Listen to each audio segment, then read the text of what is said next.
Welcome to the Attic of Orphan Pictures. I'm your host, Philip Mershon.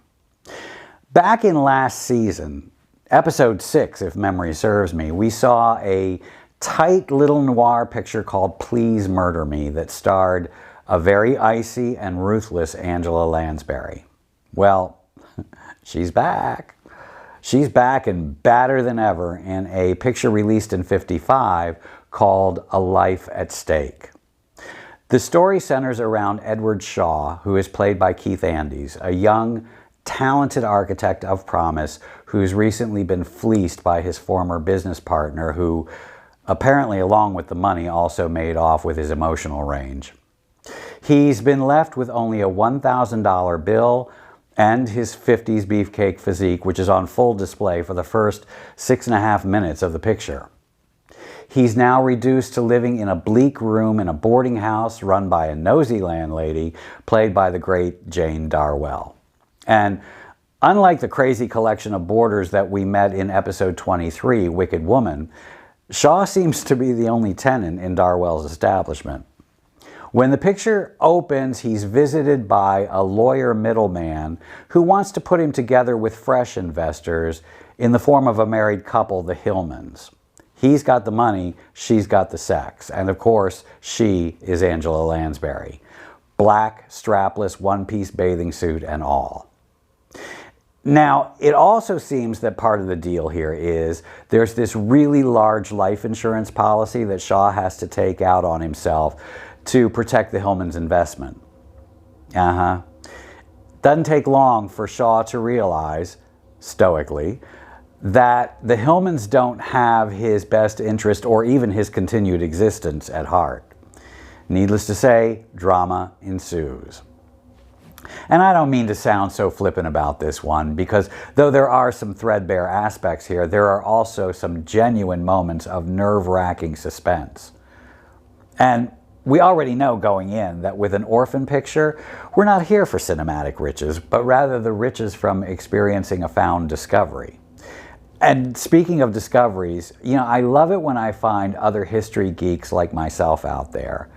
I read this comment from a guy who points out that you can tell the location of a shot occurring roughly a half hour into the picture where Shaw is exiting his new office to get into a cab.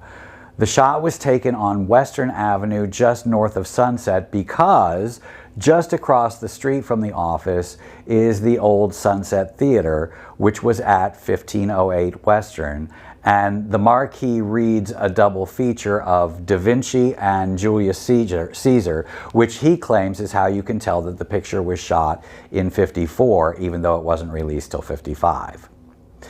And true enough, the Sunset Theater opened in 1929, showing mainstream and import pictures, till the late '60s when it became part of the chain of Pussycat Theaters and went the XXX route.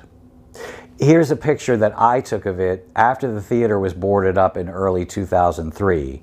It was then demolished in October of '03.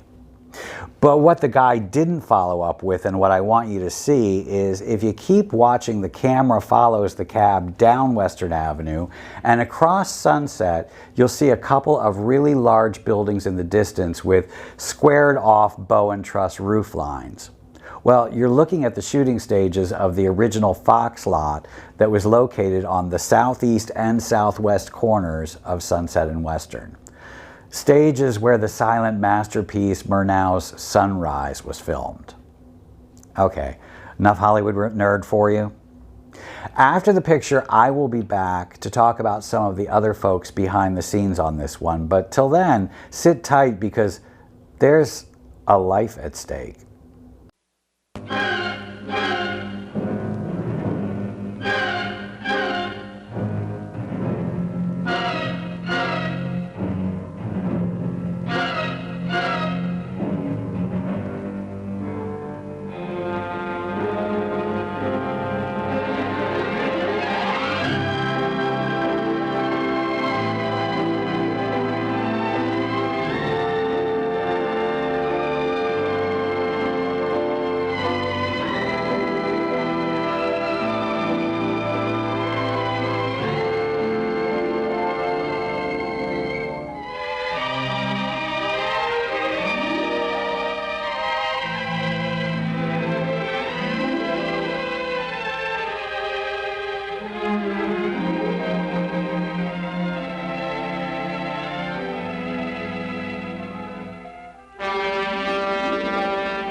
all right. Well, he never leaves. He just sits there sort of staring out of the window most of the time. Now, I ask you, a man of his age who stares. Are you a bill collector? No, I'm a lawyer. That's what they all say. They think they throw a scare into us, I guess. Well, he's a weird one, that fella. Really? Him and his $1,000 bill. $1,000 bill? Framed like a picture and a setting on the table. And him without enough money to eat on.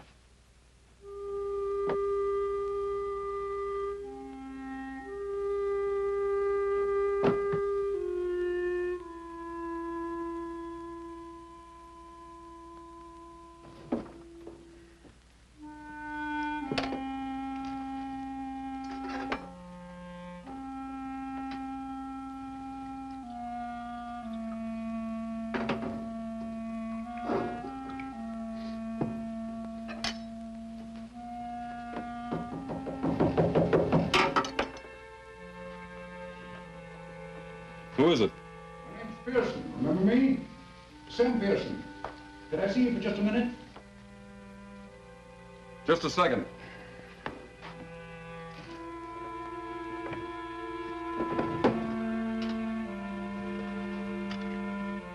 Come in.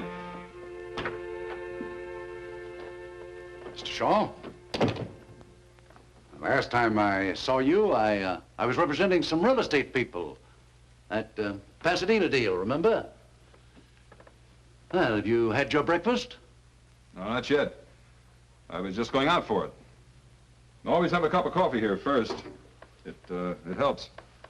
Helps what? Your pride? Oh, come now, Shaw. You're not the first man who lost his shirt. I don't mean that literally, of course. Come on, let's have some breakfast. Be my guest. Why? What's that? What are you trying to sell me? Success, my boy. Bigger than you ever had before. $500,000 behind Shaw Incorporated. I had a partner once who used to talk like you. He wound up robbing me blind. Partner in Shaw Incorporated? That's right. He was a gambler, wasn't he? He gambled away $37,000. Not a bad fellow, though, I hear. No, just a bad poker player.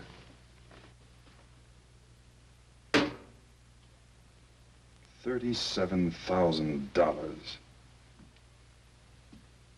That isn't all the money in the world. No, but it was all I had. Not quite all. Look, all I ever wanted was good friends, good home, a good business. When I lost the business, I lost the home and the friends. Isn't that the usual?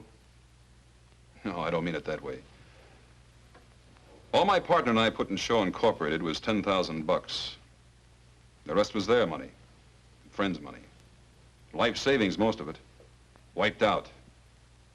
May I ask you a question? Sure, you will anyway. Why? As long as I can keep from spending it, I'll get going again. You actually believe that? I sure do. And when you get going again, you'll pay back every cent of all your friends' money. It sounds pretty noble, doesn't it? I don't know that my clients will like that. Would you consider going into bankruptcy, wiping out all your debts and starting all over again afresh? No, I guess not. You could have done that months ago. You're not noble, my boy. You're a hardhead. Nobody's ever going to teach you anything except yourself. Now, come on, let's get out of here and go and get some breakfast. Wait till I wash. Okay.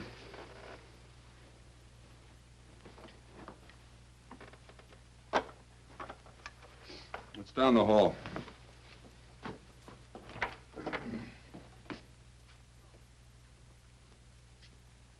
Shaw. That was a cynical thing to do. Safe, too.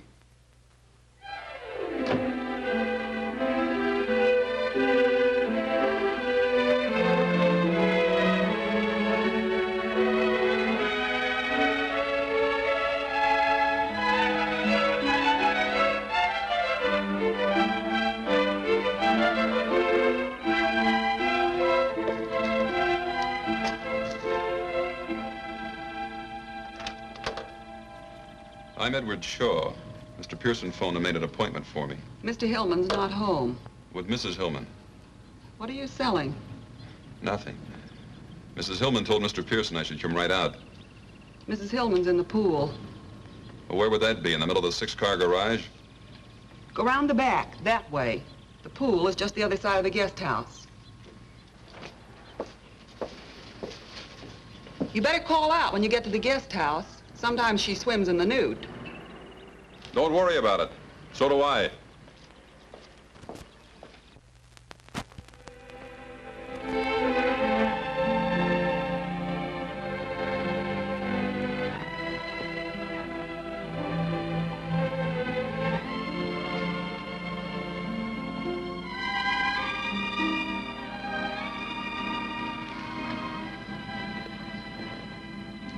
Hi. Hi. You're Edward Shaw, aren't you? Uh-huh. I'm Mrs. Hillman. Hey, did you bring your pretty $1,000 bill? Word gets around. No, I left it at Pearson's office. Oh, what a shame. Hey, do you like our lovely pool? Looks all right from here. Didn't Mabel tell you to call out when you got to the guest house? Uh-huh. I didn't hear you call. No need to. I peeked first instead. You were expecting company. I didn't expect to find you unprepared. That'll be enough, Mr. Shaw. Enough of what? I invited you out here just to discuss business.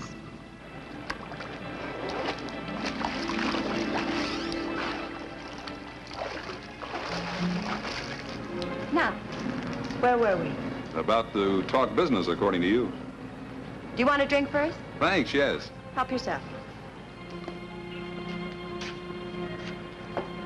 I'll just have a Coke if you don't mind. My husband doesn't like me to drink during the day. He thinks it's a bad habit to get into. Alcohol, I mean. I'm alone most of the time. He travels a lot.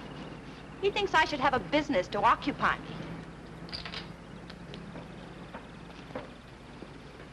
Thanks. You know anything about the building business? I know real estate. I ought to. I used to sell it before I was married. How long you been married? 6 years. Long years? Short, happy years, Mr. Shaw. Uh-huh. Well, the building business is a little different from real estate, you know. Not so different. Skull.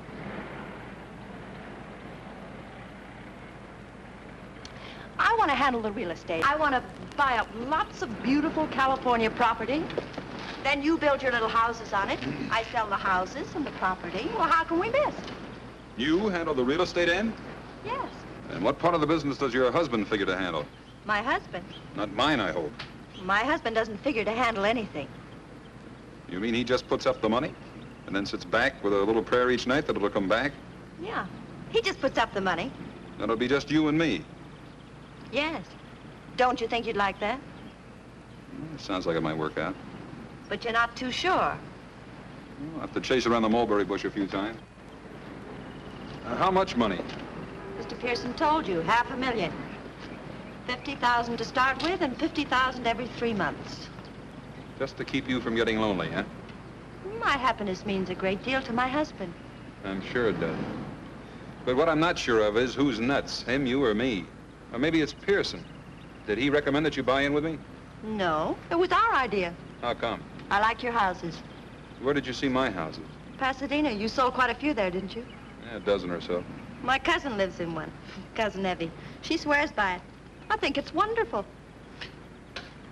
Hand me that towel over there, will you? This top gets so uncomfortable when it's damp.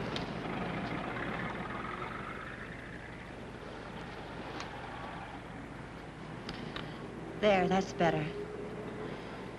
Now, what were we talking about?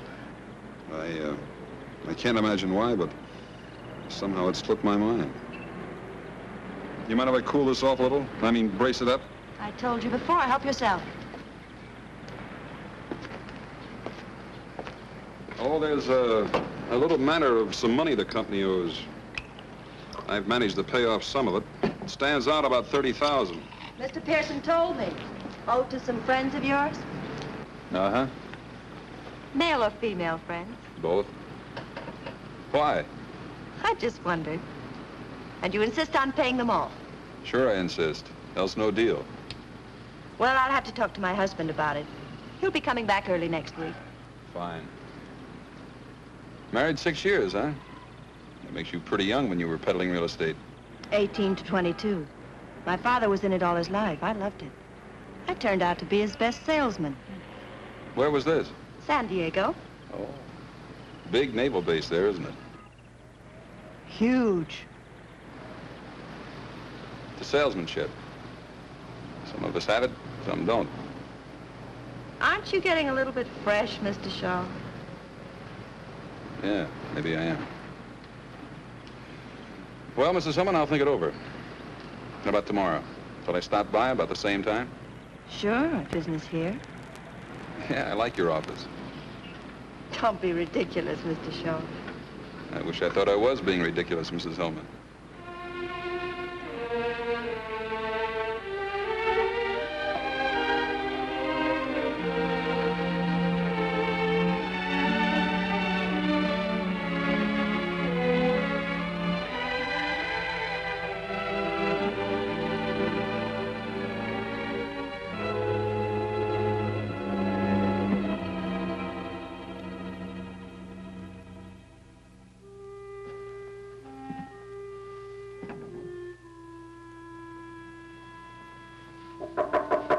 Mr. Shaw, Yeah? you're wanted on the telephone. A woman? No, a man. He says his name is Mr. Pearson. I'll be right down.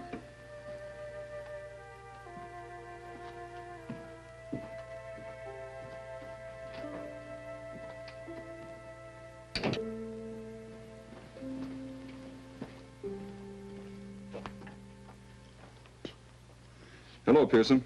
Mrs. Hillman phoned a little while ago. Her husband's up in San Francisco and said she was flying up there tomorrow afternoon to talk to him about that $30,000 in debts. She wants to see you Friday night. Night, huh? That's what she said.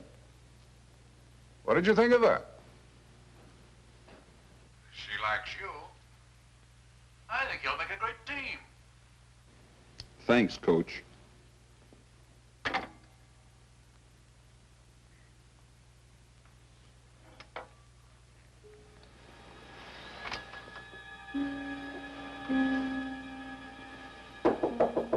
Mr. Shaw? Oh, Mr. Shaw? Huh?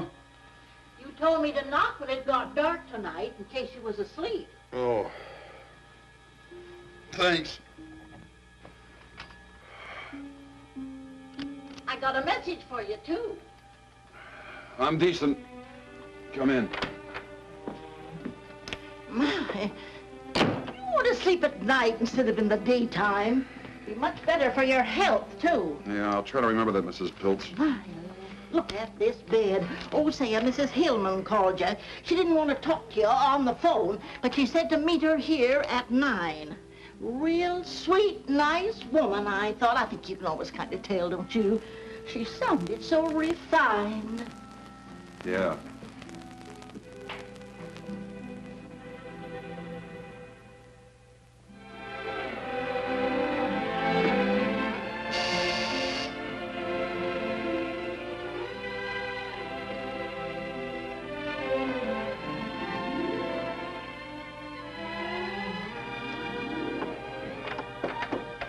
Hi again. Don't just stand there. You've seen girls before. Oh. Is that what you are? I hope you didn't mind coming here. This apartment belongs to a friend of mine. She's in Palm Springs. I promised I'd take care of her cats for her. Oh, that's okay. I like cats. It's nice and quiet here, and we can be all alone and talk without being interrupted by the telephone and visitors, you know. That's swell. I even made the hors d'oeuvres. Of course, they're not as good as Mabel's. Your maids? Yes. You mean you didn't bring her? Well, of course not. I'm crushed. Well, try one.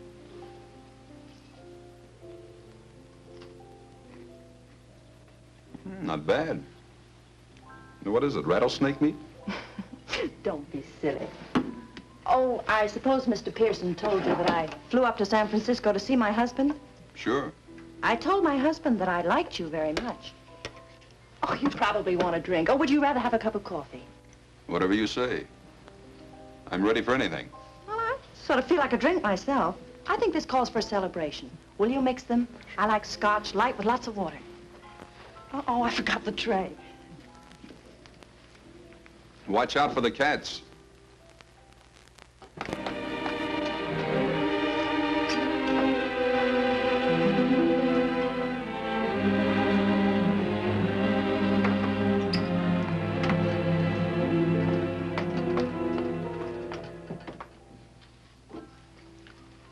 Don't you think this calls for a celebration?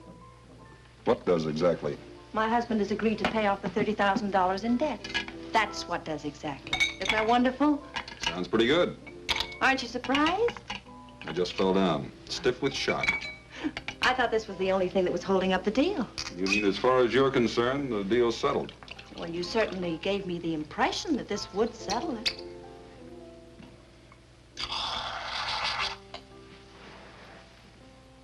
You should honk about giving impressions. When do the debts get paid off? Providing I agree. Well, not all at once, of course. We'll make an allotment for them and pay them off as we go along. That's fair enough, isn't it? Out of those $50,000 chunks? Yes. You can't expect my husband to put up any more money, can you? I'll buy that. To our partnership. Starting tonight.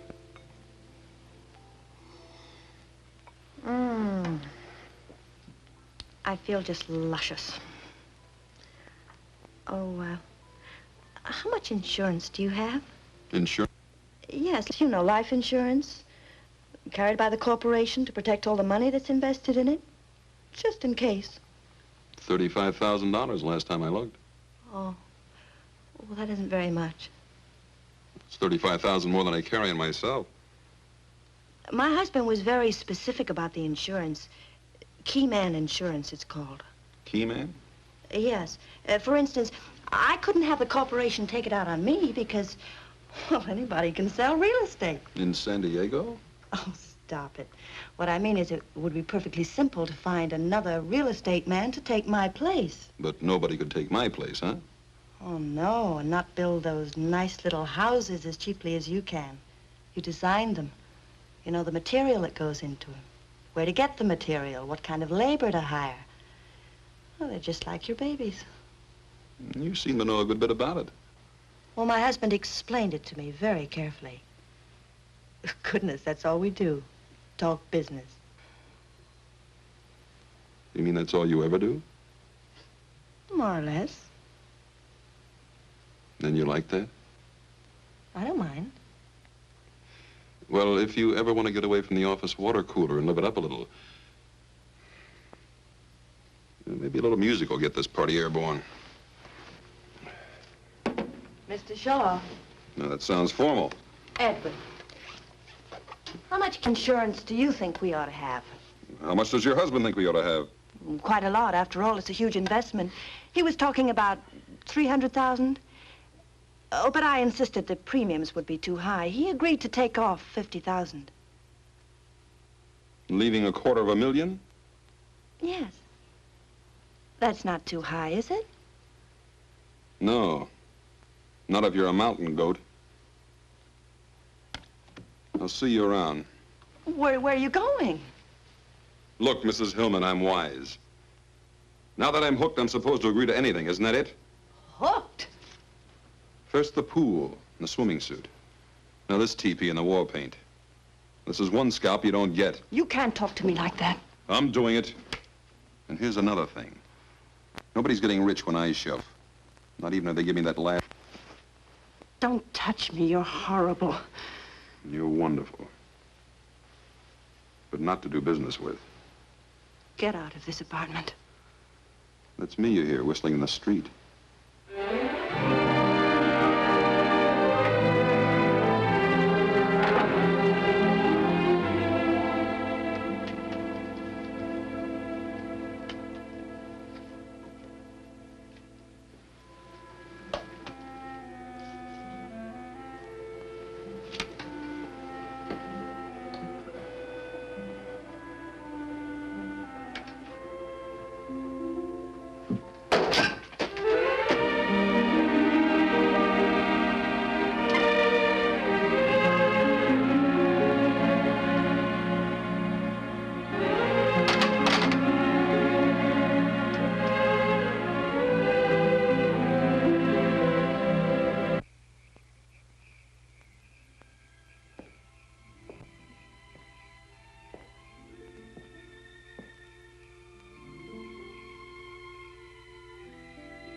I can see you too, Edward.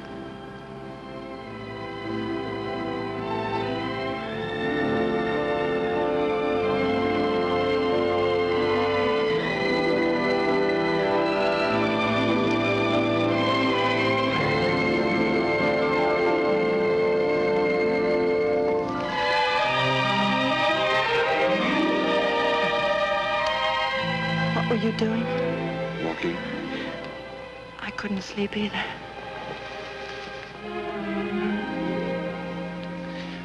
It was a terrible thing to accuse me of. I know. It doesn't have to be $250,000. I know that, too. 200,000? 150. 150. Uh-huh.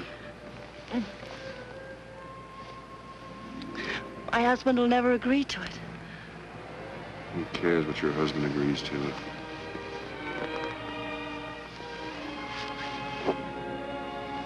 Don't. Please don't. 200,000? Please, darling. 175.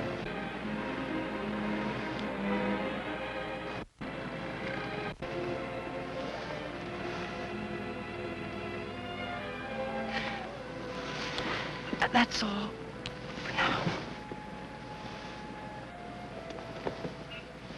Hey, when am I going to see you again? How about this morning at 10 o'clock? Where? Pearson's office? Why? Meet my husband. He's coming in on the early plane.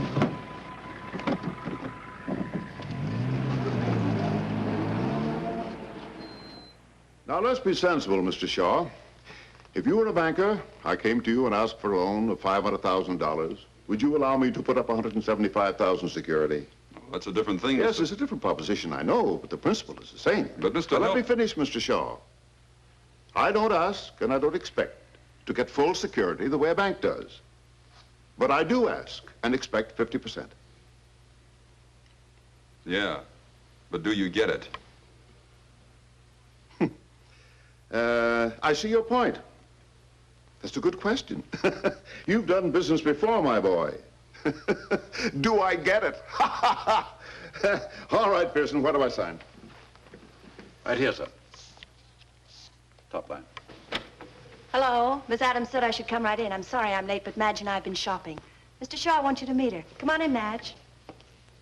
This is Mr. Pearson, whom I don't believe you've met, and Mr. Shaw, this is my kid sister, Madge. How do you do? Hello, Mr. Hillman. I'm glad to see you, Madge. Nice to meet you, Miss... Nealon. Doris always forget. Hello. You run along now, honey. I'll catch up with you in about an hour. Glad to have met you, Mr. Shaw. Same here. Doris tells me you design houses, and they're wonderful. You see, I studied commercial art, and I think design... Not just now, dear. We're in the middle of a business conference. Oh, sorry, Doris. I didn't know you asked me in just as a magnanimous gesture. Now, Madge,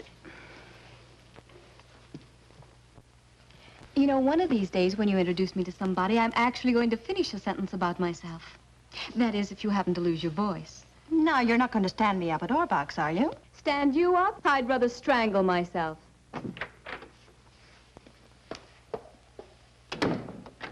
Dory, she gets more like you every day. Now, where's that line, Pearson? right there on the top, sir. You mean we're signing now? Yes, we'd have signed long ago if you hadn't spent so much time shopping. 4 closets full of clothes, and all she ever wears is a bathing suit. Here. Well, come on, Dory. Shaw and I ought to be down at the insurance company now.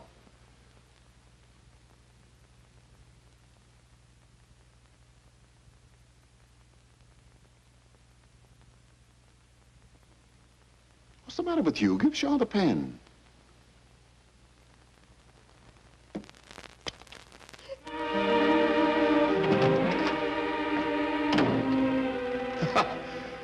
Women. I guess Madge really did upset her.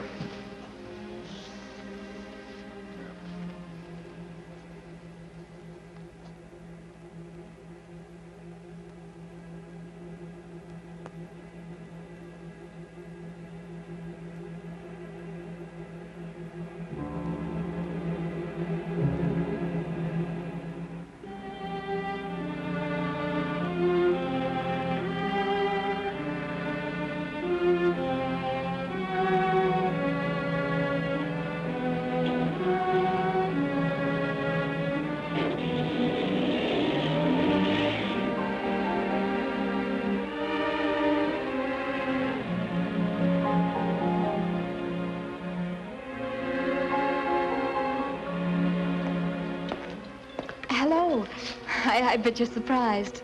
I'm Madge, remember? Oh, sure, I remember. Doris said she'd be about an hour late. She asked me to meet you and said for us to go ahead and eat. You two have made up, huh? Waiter, 2, please.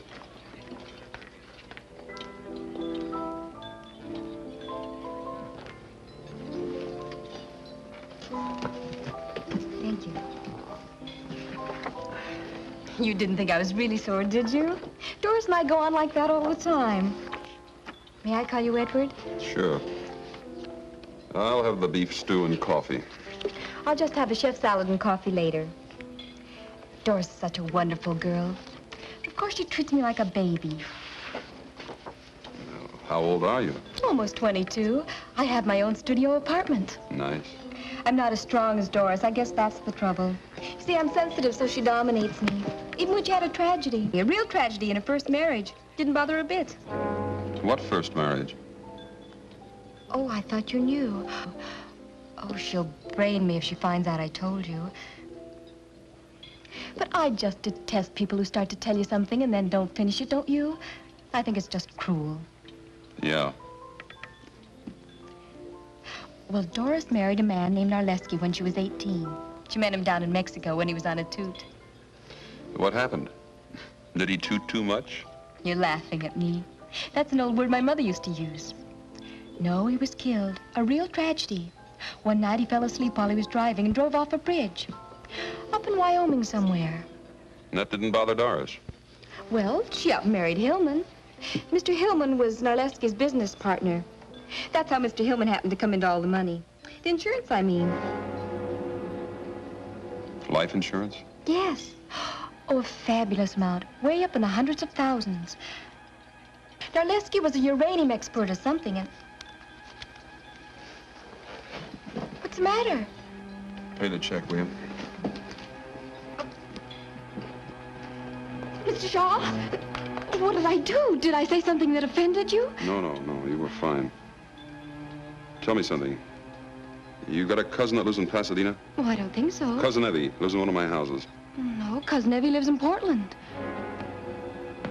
Thanks. Oh, Mr. Shaw, I mean Edward, will you do me a favor and not tell Doris I was here? She just asked me to phone you and tell you she couldn't make it, and I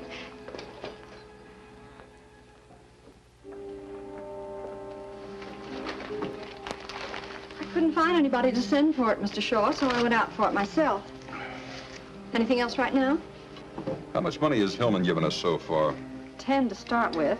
3 checks for 2.5. 17.5. When's the rest of the first 50,000 due?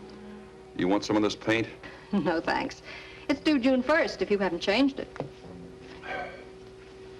And today's May 22nd, huh? Yes. 9 days. Has something happened, Mr. Shaw? No, not yet. But you can count on it the next 9 days. Tell me, Mary, do I strike you as a suspicious type character? I mean, say, a guy who wouldn't trust his own mother with a skate key? No, Mr. Shaw. I'm not just saying that because you work here. Oh, come on, Mary, be frank. Have some guts. You'll lose your job, but have some guts.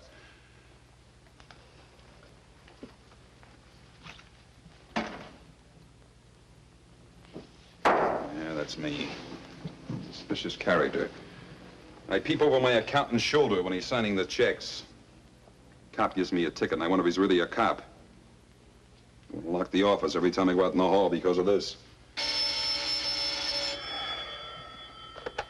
Shaw Incorporated. Just a moment, please. It's Mrs. Hillman. Hi. Darling, I'm sorry I couldn't make lunch. Did Madge phone you? Yeah. I was up on the hill looking at some property and there was no phone. Madge wanted the car, so I let her have it. Darling, the property's just what we want. Really? Put those darling houses on it and they're going to sell for a fortune. You just got to see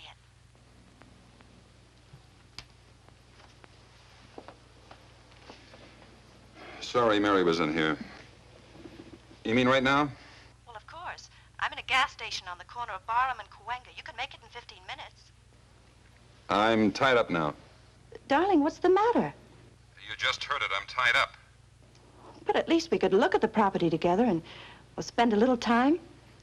Maybe I'm sick of sneaking around when he's home. Getting 5 minutes here with you, 10 minutes there. But he's going away soon, darling. Listen, you've got to see the property tomorrow morning or we may lose it. Shall I pick you up? Yeah, here. Early. Bye. Bye.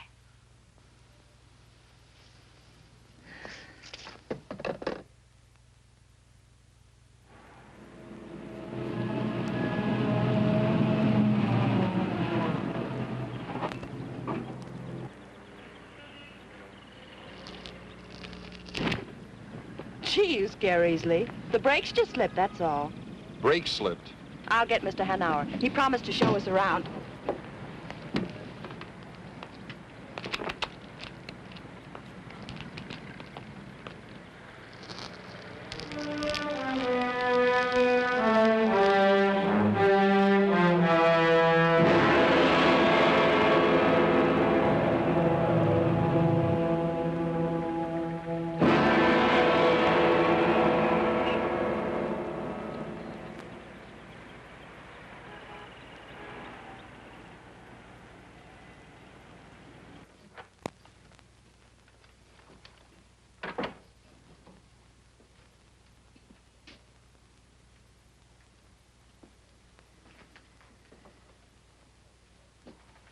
Can I help you? This is going to sound funny. Go ahead, maybe it won't. Somebody's trying to kill me. You know who, or are you just guessing? Look, I didn't come in here to cut up. It's a 53 Pontiac, Hoffy. Blue convertible. Hey, maybe you didn't hear me. I heard you. Fred, you got an engine number? No. Look, if you know who, maybe we can help you. If you don't, what can we do? If you're still trying to cut up... Look, how many people do you think come in here just like you who say somebody's trying to kill them? How many? How would I know? 4 or 5 a week. Sometimes 3 in one day. Not one of them that I know of has been hurt yet. Fred, dig out that Collins file for me, will you?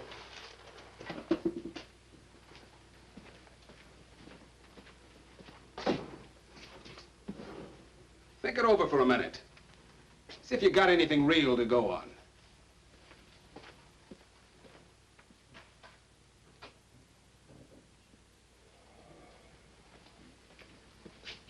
Lieutenant Hoff will talk to you. That door. Where did this death in Wyoming take place? I don't know. You see, Shaw? Nothing. All you've got to go on is the word of a 21-year-old girl. And this car thing. Maybe Mrs. Hillman wasn't lying. Maybe the brakes were slipping. Yeah, maybe I'm going nuts, too.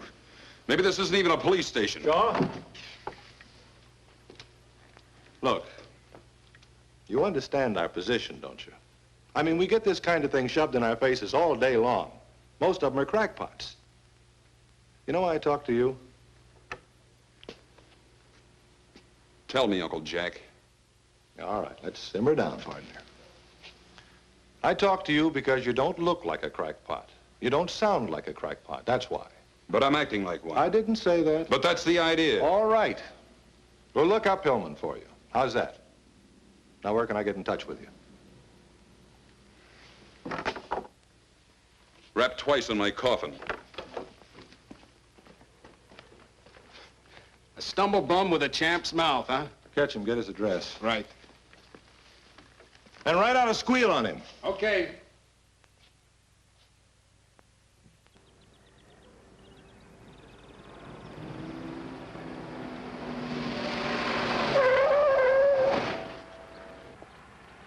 Nothing wrong with these brakes. Stops on a dime, stays there. Thanks. Want to try it yourself? No. I told the owner I'd bring it right back after the test.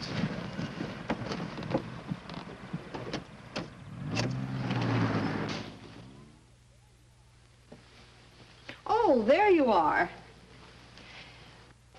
Hillman's been trying to reach you all afternoon. She wants you to meet her at Mountain Lodge tomorrow night to close the deal on that lake property. Do you want me for anything else? No, thanks, Mary. Good night. Good night.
I was hoping I'd find you here. I just had to see you. I bet you think I'm awful. Why would I think that? I lied to you. An outright lie about Doris being late for lunch that day. You probably think all the rest were lies, too. Were they? Of course not. But you couldn't tell whether I was a big liar or not. What are you typing? Typing? Yes. I heard you as I was coming in. Peck and pray. Oh, it's just an office memo. A likely story. Groucho says that on TV all the time. If it's just an office memo, why are you hiding it? I'm not hiding it. Let's get out of here. Come on. I bet it's a love letter. I just love to read other people's love letters, don't you?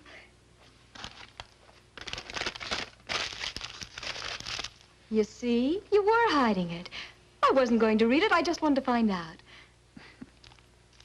Funny thing. I believe you. How about a nice, big, juicy steak? Oh, I'd love it. Oh, I just remembered something. What? I just had a nice, big, thick, juicy steak.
Wait till you hear this one. I'd like to, but I better take off. It's almost 3. Oh, it is? Well, first it's 9, and then whoosh, it's almost 3. Where does the time go? Yeah. I wonder.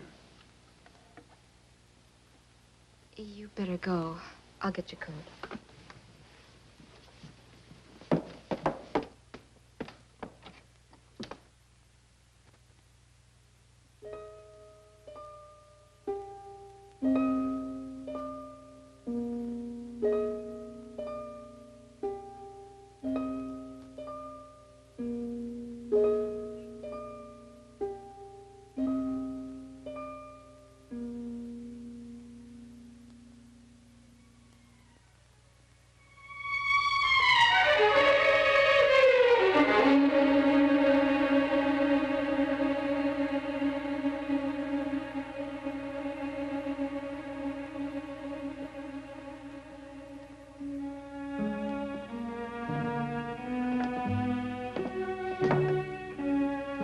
Sore about something?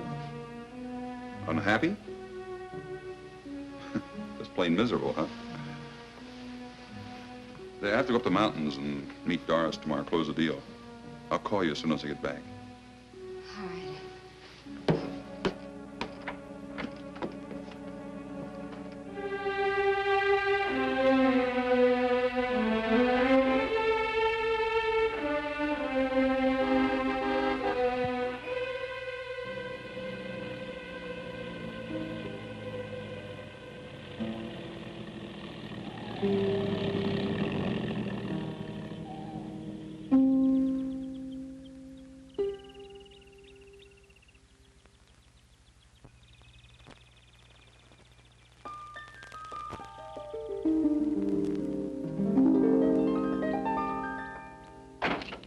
Darling, oh, it's so good to see you.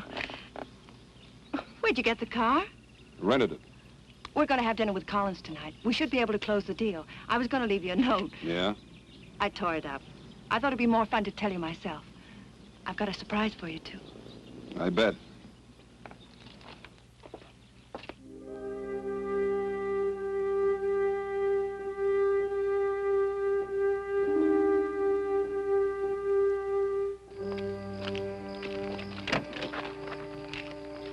You were just great, you know. I'm so proud of you. We've got our first piece of property, and it's just at your price, too. Hey, watch it, will you? Where are we going? That's the surprise. To our cabin. What do you mean, our cabin? Mine and my husband's. It's way up on the top of the mountain, the very top. You can look down and see for miles and miles. Well, that's great. Let's go.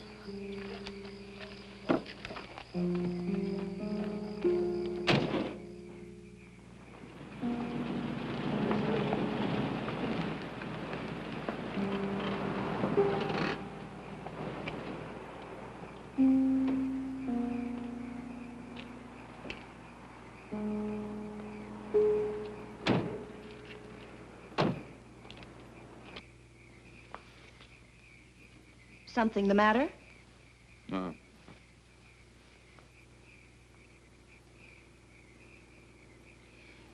Madge ever been up here? Sure, lots of times. But for goodness sakes, why? No, I just wondered. I bet she comes running to you with the troubles all the time. Not her. She's too independent and stubborn. Come on.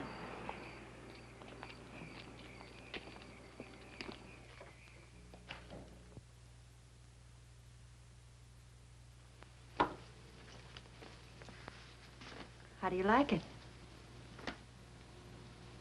Not bad. Come on.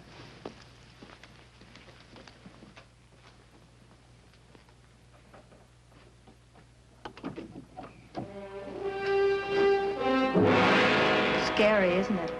We used to have a porch built out over there, but nobody felt comfortable on it. One of these days, I'm going to put a great big picture window there. What's the matter?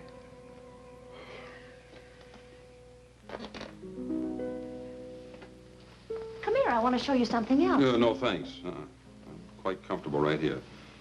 What's been the matter with you lately, Edward? How lately? I'm serious, darling. Nothing that I know of. Why? You've been avoiding me. Even when I see you, it's not the same. That's logical. Nothing stands still, Doris. But I don't want it to stand still. I want it to grow, so that nothing can stop it. Not you, nor me, nor anybody. But most of all, not you, nor me. I thought you might like some coffee.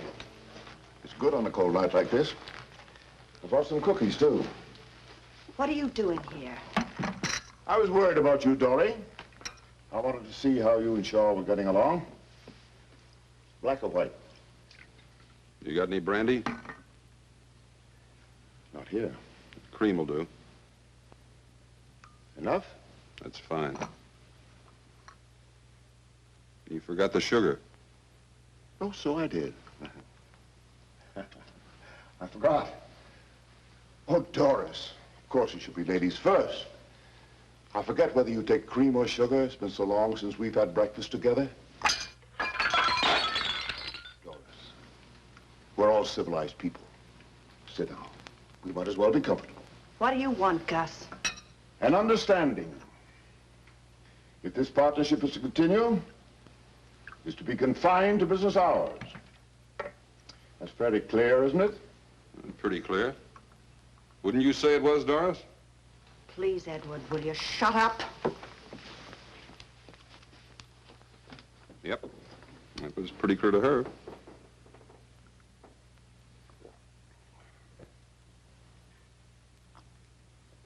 Well, I must be running. Don't finish your coffee. Have a cookie. No, thanks.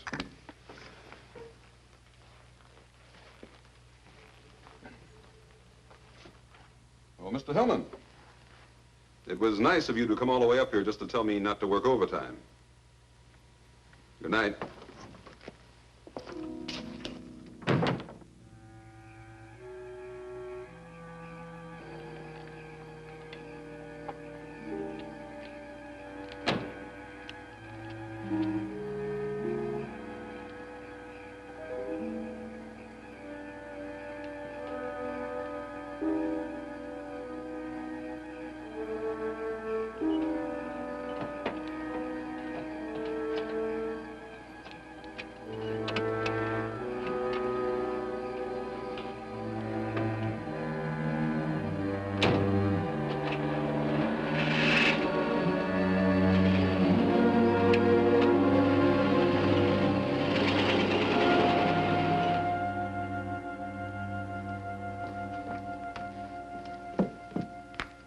How did you know I'd come here? Your attitude. What's that got to do with it?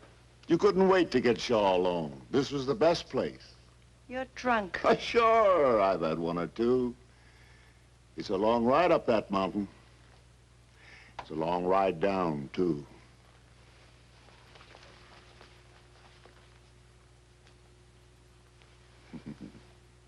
That's better. Now you stay here and have some fun with Gus, huh?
Now, just what was it I was supposed to have put in the coffee, Mr. Norman? Some kind of a drug, according to Mr. Shaw. That would be funny if it wasn't so serious. Do you realize, Mr. Shaw, that you're accusing me of attempted murder? I sure do. And it's not hard. I'm perfectly willing to do anything I can to clear this matter up. Not only for my own reputation, but for Mr. Shaw's peace of mind. I don't want anybody laying awake at night wondering if I'm going to murder them. So if it'll help by canceling the policy, I'll be glad to do it, even though it leaves me out on a limb with a huge investment. The policy is non-cancelable. Yes, I know that. But if the president of your company is willing to cut corners and make an exception in this case, I will cancel the policy. And I'm sure that mostly all companies are willing to cut corners at one time or another. Is that fair enough? Sounds fine to me. Cancel it today? Right now. I'm satisfied. Well, that's fine. You know, Mr. Norman, what's the matter with Mr. Shaw? He suffers from a guilt complex. Oh? He's in love with my wife. Perhaps I should refresh my psychology, Mr. Hillman, but what's that got to do with it, if you get what I mean? He's afraid I might kill him. So he cooked up this story to get your protection.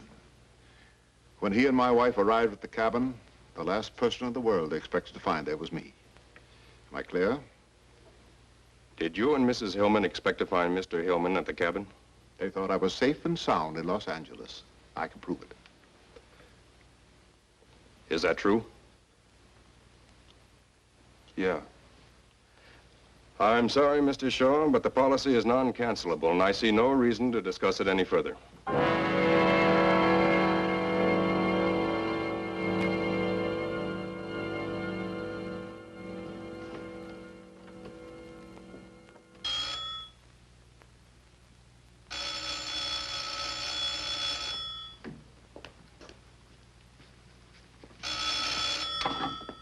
Hello? Oh, Miss Hillman. No, he ain't. He was here about, noon, I'd say. And then he packed in a hurry, I tell you. Yes, packed. Well, he was... Miss Hillman? Huh? Well...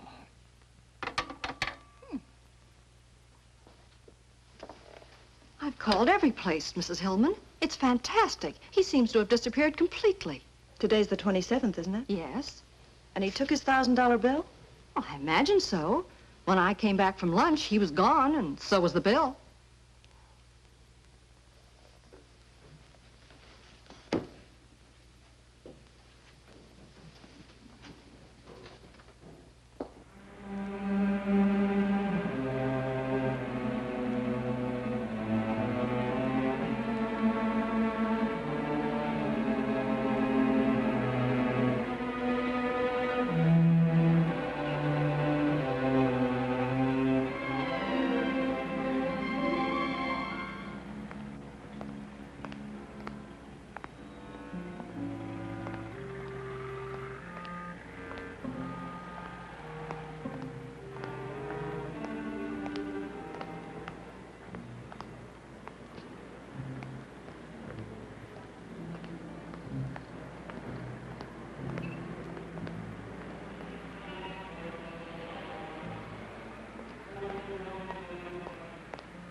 Joe, where you been? You're late.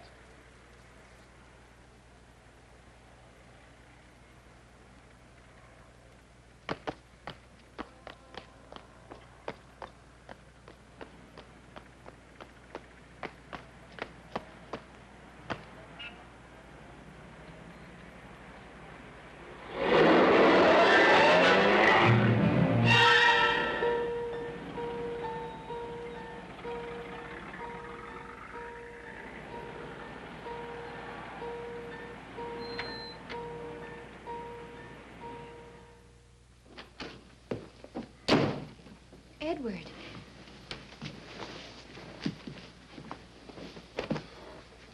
What on earth's the matter with you? Oh, I had a little scare, that's all. I'm all right. You got my message, huh? Yes. I was so glad to hear from you. The maid let me in. Was that all right? Sure. I guess you think I've slipped a cog or two, huh? No. Why, they sure got themselves a beautiful setup. Insurance policy I can't shake. Police think I'm psycho. It gets to you after a while. Just not knowing where it's coming from, or when, or what, or how. Well, I'm taking that $1,000 bill and coming up on the other side of the world. No shakes, no cold sweat, and no tramps. That's why I wanted to see you, to say goodbye. Why haven't you left before? Is it because you're in love with the tramp? I'm sorry I said that. After all, she is your sister. If you're not in love with her, are you in love with somebody else? No. Not even a little bit? Maybe. A little bit. And that's why you haven't left? Maybe. Maybe staying is like the $1,000 bill. Gives me something to cling to.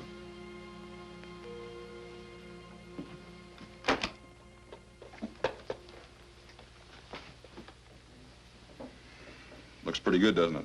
Not to me. I think putting that bill in a frame was sheer sentimental drivel. Yeah, that's cute. Let's hear it again. Here you are about to throw away your whole life by going off to the Australian bush or someplace. And you're going to use that thing to do it. What's wrong with that? Can't you use all that money here to fight back at Doris and Mr. Hillman? All I'm fighting here is my nerves. Edward, I'm only 21. And I know when you're 21, you think you know more than anybody else in the world. But I think I know what's wrong with you. You won't stop thinking about it, really, until you stop running from it. Or I could stay here and keep on being a sitting duck. Well, not if you do something about it. Go see Doris. You can handle her. You mean if I went to her, went back to her, she'd turn on Hillman? If there was a showdown between you and Doris and Mr. Hillman, she would. And then the whole plot would come out. And if Doris turned against him, Mr. Hillman wouldn't dare do anything. Just how do we get the showdown? Well, if Hillman sees you and Doris together... Where? On a trip or someplace? Well, why not a trip? Las Vegas or any place. Using what for money?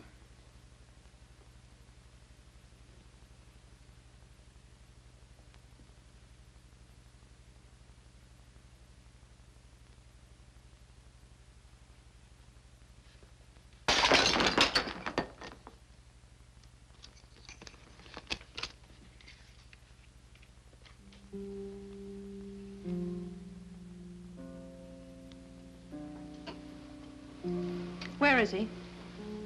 I'll take you to him. Why did he send me this? He said with you when he talked. Really? He also said that you could choose the place and spend the money any way you liked. Providing, of course, that he spends it with you. But why? Didn't he think I was trying to do away with him? Of course not. He never suspected you at all. He thought Mr. Hillman was trying to. But why didn't he call me direct? Well, I'll have to run along. I'll be late for class. Doris, when you run me down to school? Honey, I can't. I'm late. Here, take a cab and run. Gus is in Chicago, and I've got to call Pearson. Okay.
What happened to Las Vegas? Did it move?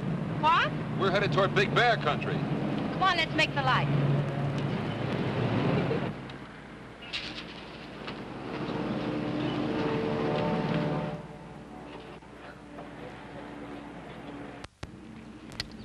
What's bothering you?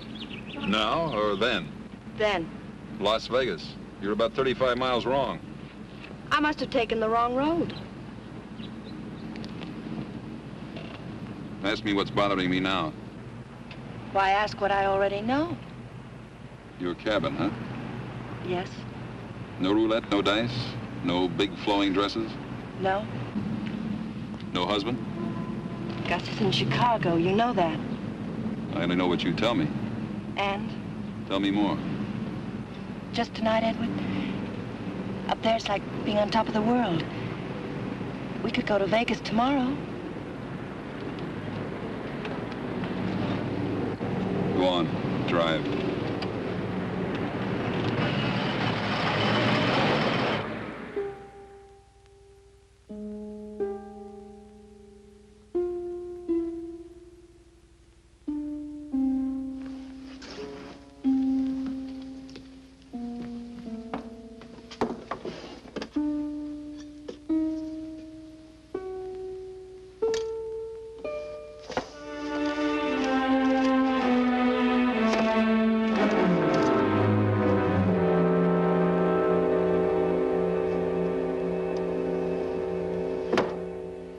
And we thought if Edward and Doris went away together, and we let Hillman know they were away together, well, that would do it. Do what? Well, play Hillman and Doris against each other. I know Doris, and if she got mad enough at Hillman, she'd tell Edward everything. Split and conquer, huh? Yes. So, now Shaw is in Las Vegas. Only Mrs. Hillman knows that he suspects her, so she'll know he's trying to trick her. Shaw hasn't shown up at the Sands yet, Hoffy. Neither's that Hillman dame. Sorry, miss. What about Mr. Hillman? Well, he checked out early this morning. Was asking the airlines about getting him to Big Bear. Big Bear? Not Vegas? He and Doris have a cabin up near there. Oh, yeah, this. The life insurance people just called it to me over the phone. Miles Norman's office. From Laramie, Wyoming. Now, Lesky fell asleep and drove off bridge 12 miles north of here. Reopening case to confirm suspicion of sleeping pills. Details later.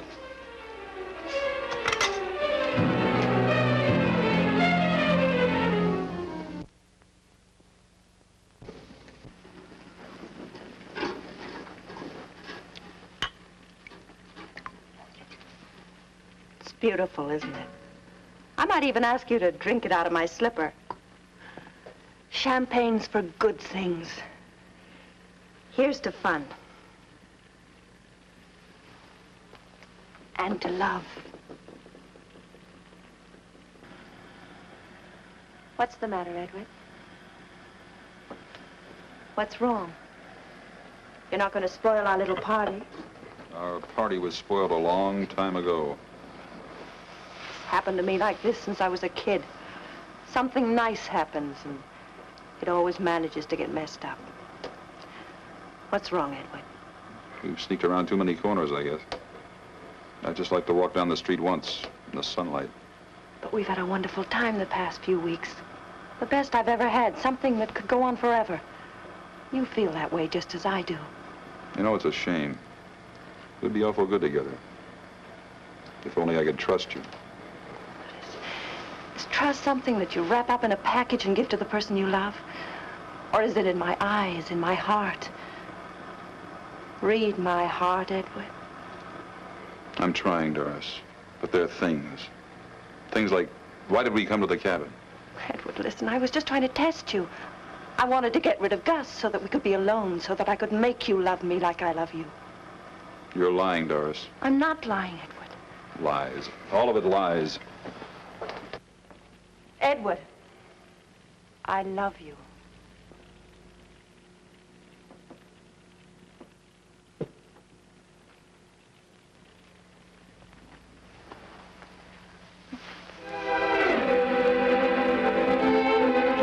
Darling, this is all I wanted. This is all I've ever wanted. Just you, Edward.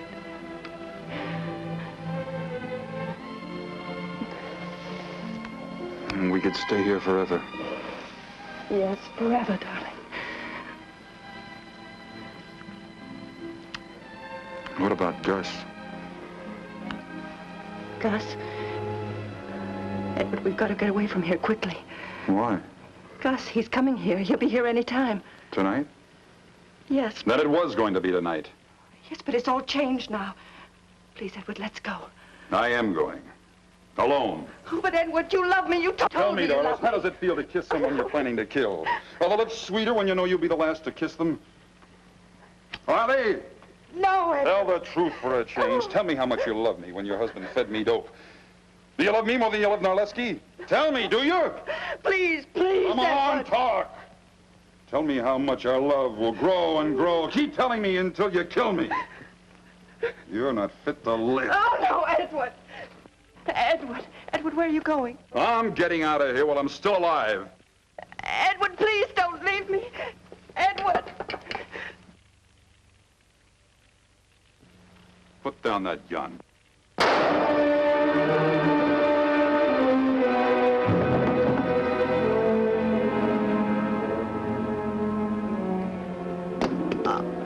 Oh, Edward.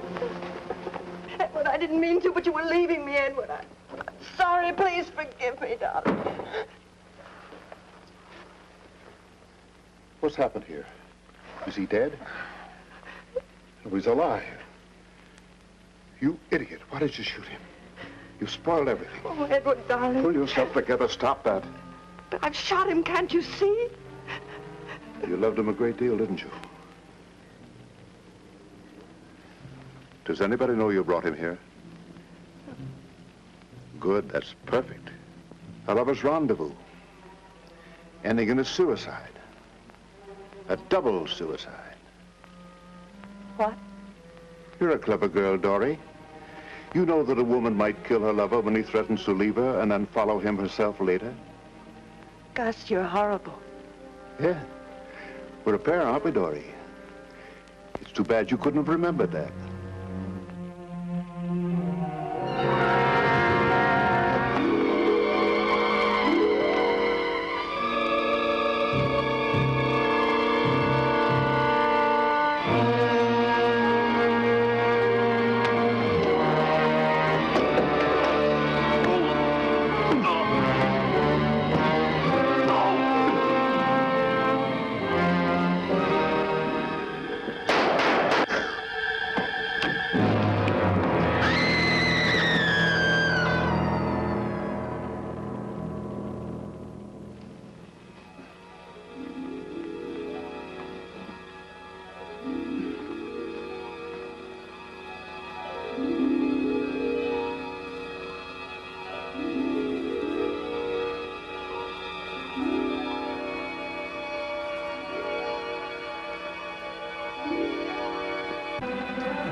You all right?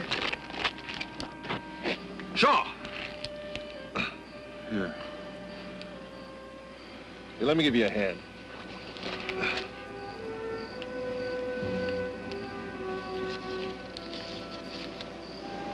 Dribble. Who needs dribble anymore? Get his head.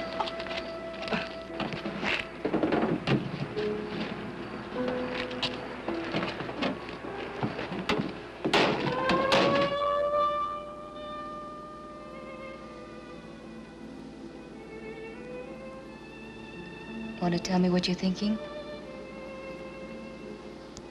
Highs and lows. Oh, what's that? Feelings you get. But just from certain people. Oh. Yeah. Doris was practical. She liked men. She liked money.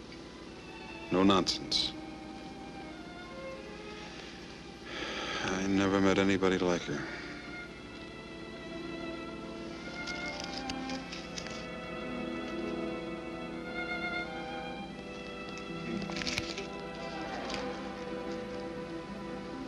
Things may be a lot different than you think. Go to sleep.